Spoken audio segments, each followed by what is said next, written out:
그림과 함께 보는 조용원의 탐화. 팔자를 고치는 법. 도대체 사주팔자는 무엇인가? 명리학을 접하면서부터 필자의 머릿속을 항상 따라다녔던 의문이다. 고심 끝에 내린 결론은 전생 성적표였다. 전생의 성적표에 따라서 현생의 삶이 영향을 받는다고 본다. 비유하자면 중학교 때의 성적이 고등학교 성적에 영향을 미치는 이치와 비슷하다. 중학교 다닐 때 학급에서 꼴찌하던 학생이 고등학교 들어갔다고 해서 갑자기 1등하기는 어렵다. 나름대로 열심히 노력은 하는데 비해서 현실 문제가 잘 풀리지 않는 경우가 이런 경우이다. 반대로 중학교 시절 상위권에서 움직이던 학생은 고등학교에 가서 약간 놀더라도 중간 성적 이상은 유지할 수 있다. 완전히 밑바닥으로 추락하기는 어렵다.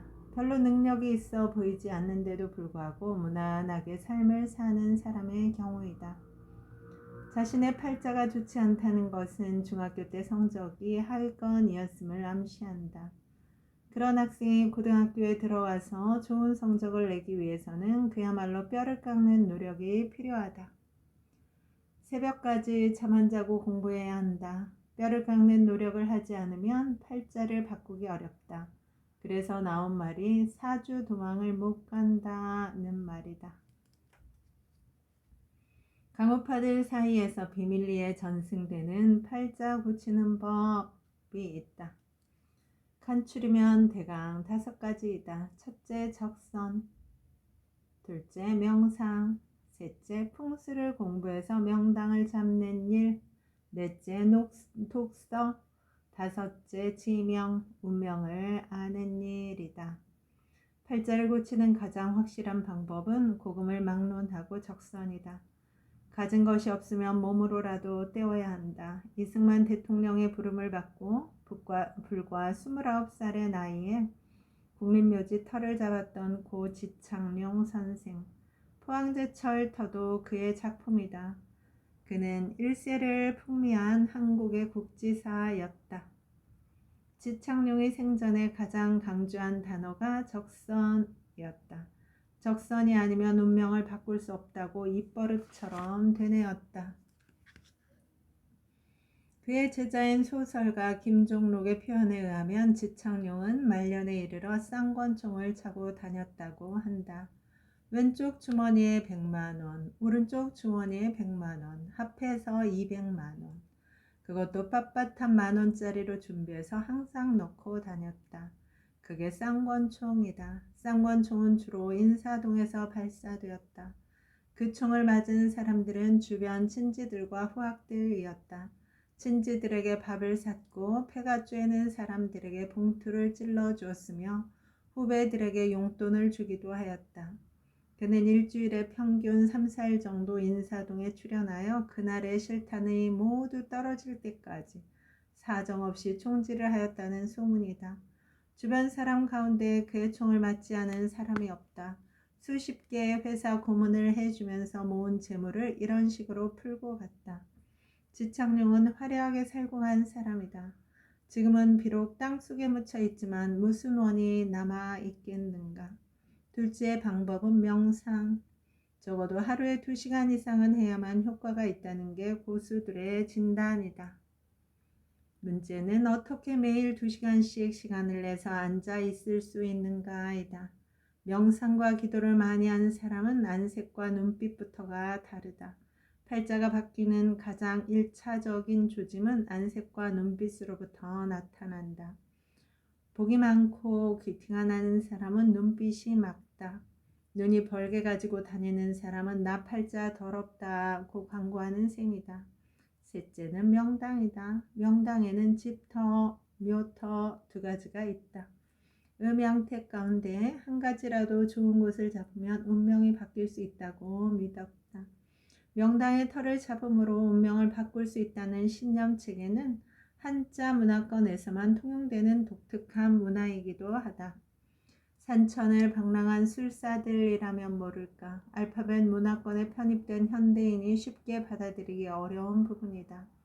양택은 아파트, 음택은 화장이 대세를 이루고 있는 데다가 자동차와 포크레인의 등장으로 전국 산천의 기맥이 파괴되고 있는 요즘 상황에서 이 방법을 선택하기는 어렵게 되었다.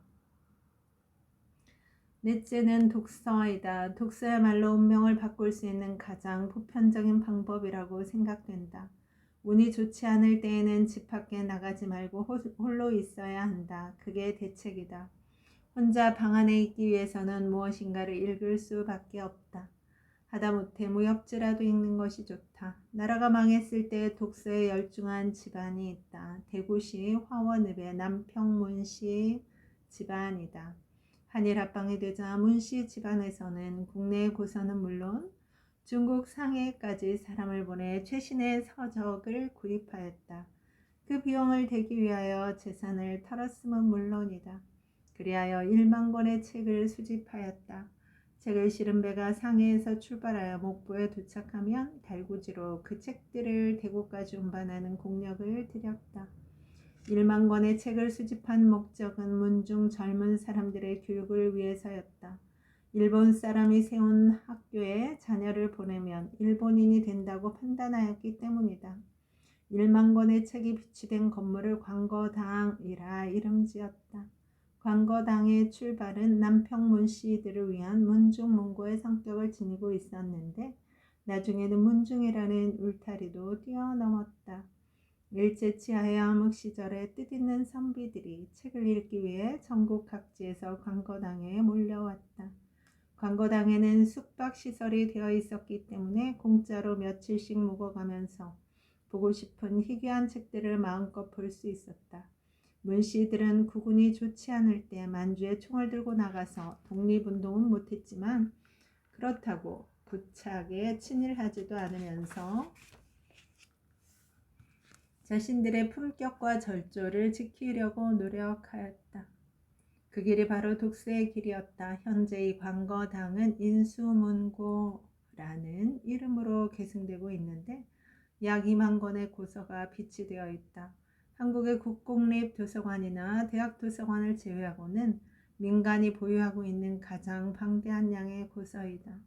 요즘도 고전에 관심 있는 교수들이 인수문고를 방문하여 며칠씩 묵어가고 있다고 한다. 다섯째 방법이 명리학을 공부해서 자신의 팔자를 대강 짐작하는 길이다. 팔자를 알면 시행착오를 줄일 수 있다. 시행착오의 대부분은 자신의 분수를 모르고 과욕을 부리는 데서 나온다. 과욕을 부리는 것을 적극적인 것으로 착각하는 수가 많고 분수를 지키려는 노력을 소극적인 태도로 평가절하하는 경우가 많다. 팔자의 핵심은 때를 아는 일이다. 내 인생에 지금 봄인지 여름인지 가을인지 겨울인지를 파악해야 한다. 눈 내리는 한겨울에 씨 뿌리려고 덤벼드는 사람은 때를 모르는 사람이다. 때를 모르는 사람을 가리켜 우리는 철부지라고 부른다. 적어도 군자라면 자신의 명리는 대강 짐작하고 있어야 한다. 팔자는 바꿀 수 있다. 위의 5가지 노선 중에서 과연 어느 쪽을 선택할 것인가? 한 번쯤 고민해 볼 문제이다. 여러분, 오늘도 좋은 날입니다. 오늘 하루 잘 살아내느라 수고 많았습니다. 힘내세요. 다음에 또 만나요. 감사합니다.